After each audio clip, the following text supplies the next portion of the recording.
Hey everybody, this is Robert from Merit Systems International, and this is a Therapist Builder video, number 9 actually, in this series, and it follows on the heels of number 8, video number 8, which was about borderline personality disorder and the difference between that and bipolar 1 disorder. So if you haven't listened to that, you're going to want to go take a look at that. I've also opened up a new playlist for the Council Master website, and that playlist is for borderline personality issues. The reason I've done that is because I see another 3 or 4 borderline videos coming up the pike here real soon. So you've had time to look over this legal notice. It's educational material. It's for trained professionals.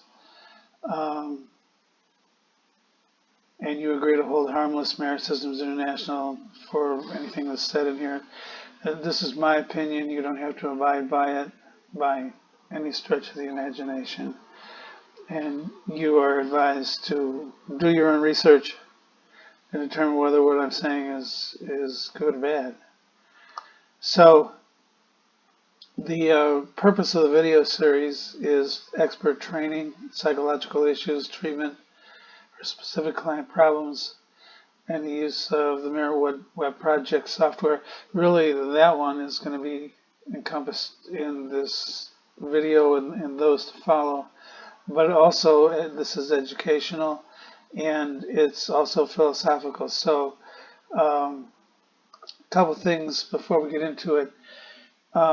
I've got 20 years worth of study of personality. I did my doctoral dissertation, 370 pages worth on personality, the 10 personalities in the DSM-5. Now it was 4 then, but the DSM-5. And I've been a therapist for years and have seen many of the things that I'm going to discuss with you. I am the author of both the whole Council Master series and specifically personality spectrum analysis, which is what we're going to be taking a look at here in upcoming videos. I'll touch on that today.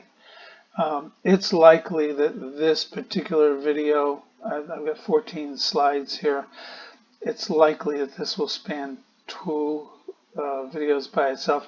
I hope not, but we're already 3 minutes in and it's not looking good.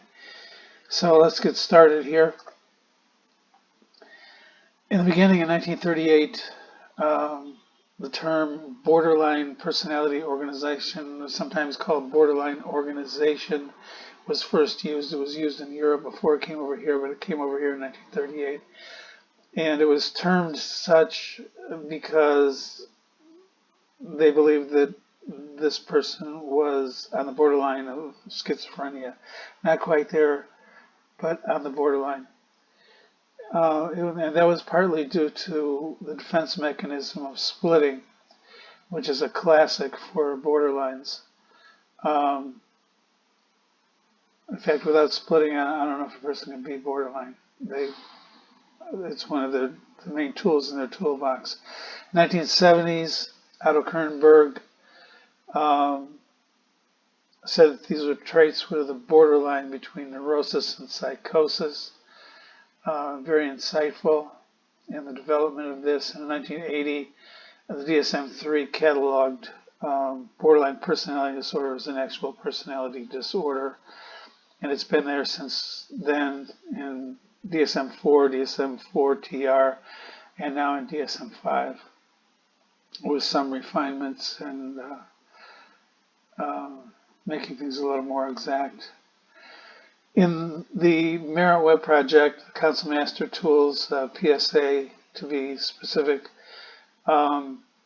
we have borderline personality maladaptation, and you know that I don't call it disorder because in order for it to be a personality disorder, there has to be other factors involved, including how long it's been happening, how pervasive it is, what age it started at. We don't gauge any of that kind of stuff, but really borderline personality maladaptation description that you will see here this is the description for borderline personality disorder without the other factors involved. A pervasive pattern of instability in interpersonal relationships, distortions and disruptions of self-image, negative emotional affects including rage and substantial anger, marked impulsivity and manipulation control of others for their own ends. A lot of this will only begin to make sense as we go on into other videos or maybe at the end of this one. I found some stuff that's going to clarify things for you using PSA greatly. Expanded characteristics. I've got 3 screens of this. Instability in interpersonal relationships. That's one of the key things that the DSM-5 recognizes. DSM-4-TR also recognized that. It's a hallmark of borderline personality, instability in interpersonal relationships. And it's my assumption that borderlines don't have real relationships. Relationships are simply opportunities to manipulate and control. You'll understand this in a little while when I get there. They lack the ability to be vulnerable. It's a threat to them. They live vicariously through others whom they manipulate and control. Manipulation control is paramount in the borderline manifestation. Manipulation is usually through guilt and fear, and there's an inability to have open, honest, vulnerable conversation about issues that need to be confronted. Either guilt, fear, or some other negative emotion will become apparent. Anger is almost always associated, or cowering in the corner in depression, in order to prevent vulnerable conversations. They will change subjects rapidly and use anger as a mechanism to shut down any real conversation. Borderlines won't talk and they won't confront issues. There's a reason for that. We'll deal with that coming up. All of this stuff is going to come to a culmination as we go on. They split. They will tell you to your face today, you're the greatest person I've ever met. You're this, you're that, you're a superstar. And tomorrow they're going to come back and call you all kinds of ugly, demeaning names. That's splitting. Black, white, black, white. There's no gray, there's no in the middle. It's, you're a superstar, you're Satan. That's how it goes in the borderline world.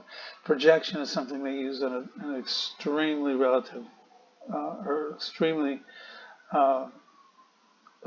they use it extremely often. Projection is, you are so mean to me, says the borderline, when actually the borderline is being mean to someone else.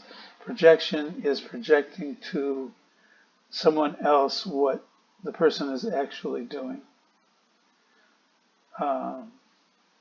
You're so hateful. Well, no, actually, the borderline is being hateful.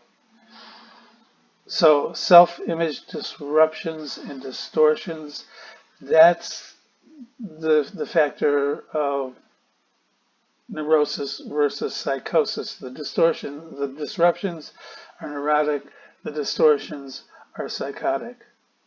So depending on which one is happening at the current time, borderlines will drift in and out of psychosis, depending on the level that they test at. But somebody who scores at 115 or 120 on the scale, they are drifting from time to time from neurosis to psychosis, even if it's just a short period of time, or psychotic-like symptoms. Self is manufactured from others. Again, you're going to understand that in a minute. Emotional affect disturbances include intense anger, even psychotic rage. That would be blind rage.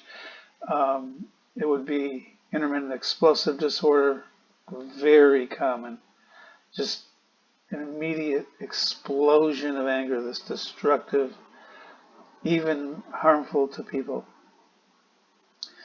When anger is not in play, there's a very good possibility that depression is. And again, this is where bipolar 1 is confused with borderline, because a person goes from throwing stuff across the room to depression, and somebody says, okay, well, there you got both sides. Well, that's because they don't understand the meaning of the word mania. I had a client at one time, very long time ago, spent over $1 million in 1 week and didn't sleep for 4 days. That's mania right there. Throwing chairs across the room is not mania. That's psychotic rage. Expanded characteristics, again, this is the last screen. Impulsiveness. Borderlines are extremely impulsive people. Substance use issues will always include alcohol and or drugs, probably both at the same time, probably to extreme excess, close enough to being called substance use disorder if you look at the DSM-5. Crossing and confusing boundaries. A borderline does not have a sense of self. They must get their self from others.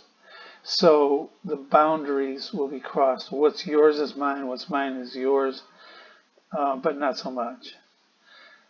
If they see $10 laying on your dresser, they'll pick it up and take it because it's there. It doesn't belong to anybody. It's on the dresser. It's not in somebody's pocket. It's not in their bank account. There are no boundaries with borderlines. Illogical thinking, believing, reasoning, behaving, illogical states. We can say there and just make it real short. Self-mutilation, cutting, burning, suicidal ideations, suicidal attempts, all very common with borderline. I'm going to take you back to Psych 101 now, and Freud's concept of the id, the ego, and the superego. We all know this, but we all forgot it, so I'm going to make you see it again. The id is that primitive instinctual part of the mind that contains sexual aggressive drives and hidden memories, is animalistic in its desire structure. I'm going to say it's largely controlled by imprints and beliefs that have been instilled and parked in the unconscious, not in the subconscious. These are coming up from the grave. The superego is a moralistic framework. It criticizes, prohibits, and inhibits. It'll cause guilt if it's out of balance. The ego is the mediator. It hears the desires of the id, and it hears the restraints in the superego and makes a logical decision of what's right and wrong. This is where right and wrong judgments come from, the balance of the id and the superego through the ego itself. Why do we go there? Because I personally believe, this is based on significant research that I have done about borderline issues, and I've kept this under wraps until this point, that borderlines have ego dysregulation. Ego dysregulation, in my terminology, would be the inability to marry the id and the superego, leading to critical identity disturbance. Ego is broken, it's not functioning properly, or in some upper cases of very high level scoring on the maladaptive scale, ego may not be there at all. It may not exist. And so you've got the id and the superego fighting with each other, and this person's going to be left to their own whims about what they choose, and they're going to choose based on whatever comes about at the current time. It may be mood, it may be someone else, it may be whatever, but they're going to make a spontaneous decision about an issue. Due to ego dysregulation, borderlines cannot self-identify. They don't know themselves. They literally do not know themselves. They don't know what they think is right and wrong because ego can't tell them. Since they cannot self-identify, they live vicariously through others. This is my own theory. I can back it up, and I'm going to back that up in the coming videos. The way that they know they are successful is by the ability to control others through manipulation. They feed off of other people. They gain their personality from other people's personality because their personality is broken. Failure to control others is seen as a failure of self because you just lost your personality because you didn't control the other person. And that is the real reason for the hypersensitivity to the fear of abandonment that all borderlines face.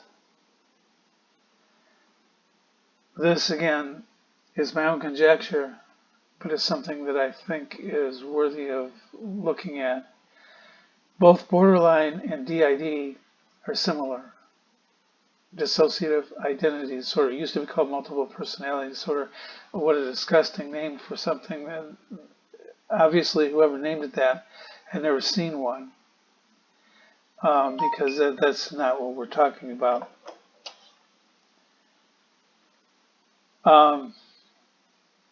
Borderline is the formation of personality fragments, while dissociative identity disorder is the formation of actual people. I would suggest you go to medcircle.com and search for Encino. Encino is a woman who's afflicted with DID, and she's decided to go up front about it, to discuss it, to disclose herself, and she has become an expert on DID to the point where she can tell you everything about the alters inside of her. She can tell their hair color, eye color, all kinds of things about them. These are people. These are not personalities. They're people. These people have personalities, but these people are people. I don't quite understand it. It's kind of scary. In fact, in one of the videos, she actually lets one of the alters out, and it's a child, and it's frightening. Both BPD and DID are likely to have perceived and or very real home issues. DID is something that is formed probably, according to Encino, before the age of 6. All the alters are formed, and it's due to extraordinary torture of the child. BPD development likely is completed all the way to the teenage years. So BPD is different than DID in that it is a slower creation, probably starts later. And go to this next screen. And this is the last screen. PSA results in the borderline complex. I'm just going to touch on this now. I don't have time left. I'm at almost 19 minutes. What I do know is from statistics, it is estimated between 25% and 40% of all clients have borderline issues. What I have found in the Council Master system is that borderline, this is critically important to hear, borderline maladaptation rarely exists alone or with only a few other maladaptations. So you won't find borderline and narcissism and a host of others. You find borderline and narcissism maybe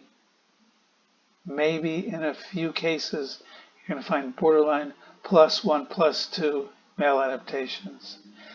In all likelihood, what you're going to find is elevated borderline and 8 others, or 7 others. You've all looked at those results and said, well, what do I do with this? They scored out on every maladaptive scale there is. They scored out on all 10 of them. Must be that the test is not sensitive enough. Actually, what I believe is happening, because I see obsessive compulsive with one or two others. I see narcissism with one or two others. I even see antisocial with one or two others. Avoidant with one or two other maladaptations. But I don't see 8 maladaptations and borderline not being one of them. Borderline is always in that mix. My theory is that borderline is not a whole personality. Just like DID, you have the host or the core person, and then you have other persons that make out or fill out that person so that those people can deal with the stuff that the host cannot deal with. My theory here is that the borderline borrows from other maladaptive characteristics because they don't have the strength of the personality themselves. You will find then that a borderline is elevated and they've got 8 other tools in their toolbox. And when that borderline needs to be aggressive, they take the antisocial one that's elevated. When they need the emotionality, they take the histrionic that's elevated, and so on. When they need to corral a person in to smother them in goodness, they'll take on the dependent personality. All the time with the core of the borderline structure, which is weak in itself. It is truly borderline neurosis, psychosis, borderline maybe schizophrenic or schizo of some type, meaning that it might be split. Not really sure. What I'm going to do in the next video is show you some actual examples that I have generated. They're not real examples, but they're very close to real examples. And those will show you this entire structure and how it works so that you can see that those structures that you have been looking at where you get 8 maladaptives all showing at the same time, they're really one. They're borderline and all of its characters that it's taking along with it, all of the personalities that it's bringing along with it as a defense to make sure that it doesn't lose itself. So that's all for now. We're at about 23 minutes, one of the longest videos I've ever done. So that's it for now.